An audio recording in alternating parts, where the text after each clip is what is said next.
महापुरापासून बचाव करण्यासाठी कोल्हापुरातील सिद्धार्थनगर परिसरात संरक्षक भिंत उभारण्याचा निर्णय झाला। त्यासाठी 1,82,00,000 रुपये खर्चही झालेत, पण संरक्षक भिंतीचं काम अपूर्ण आहे। दोन्ही बाजूला रिकामी जागा सोडून मध्येच कमी उंचीची भिंत उभारल्यानं पूर रोखण्याचा उद्देश साध्य होणार नाही।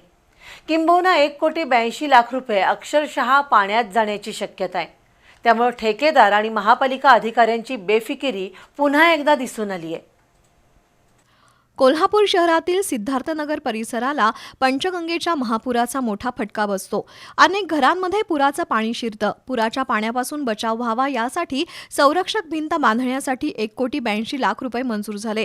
महानगरपालिकेच्या माध्यमातून निविदा प्रक्रिया झाली, पण पहिला ठेकेदार जेलमध्ये गेल्यानंतर भिंत बांधण्याचं काम दुसऱ्या ठेकेदाराला देण्यात आलं। मनीषा शिर्के यांच्या घरापासून ते विकी कांबळे यांच्या घरापर्यंत 105 मीटर लांबीची भिंत बांधायची होती, पण संबंधित ठेकेदारानं एका बाजूऐवजी मधूनच भिंत बांधली। उषा कांबळे यांच्या घरापासून शिरोलीकरांच्या घरापर्यंत भिंत उभारली आहे, त्यामुळे दोन्ही बाजूला जागा रिकामी राहिली आहे। शिवाय भिंतीची उंची सुद्धा कमी आहे, त्यामुळे पुराचं पाणी सिद्धार्थनगरमध्ये शिरण्याचा धोका कायम आहे। सुमारे 25% काम अपूर्ण असताना महापालिकेच्या अधिकाऱ्यांनी संबंधित ठेकेदाराला 100% बिल दिलंय असा आरोप जगदीश शिरोलीकर यांनी केलाय।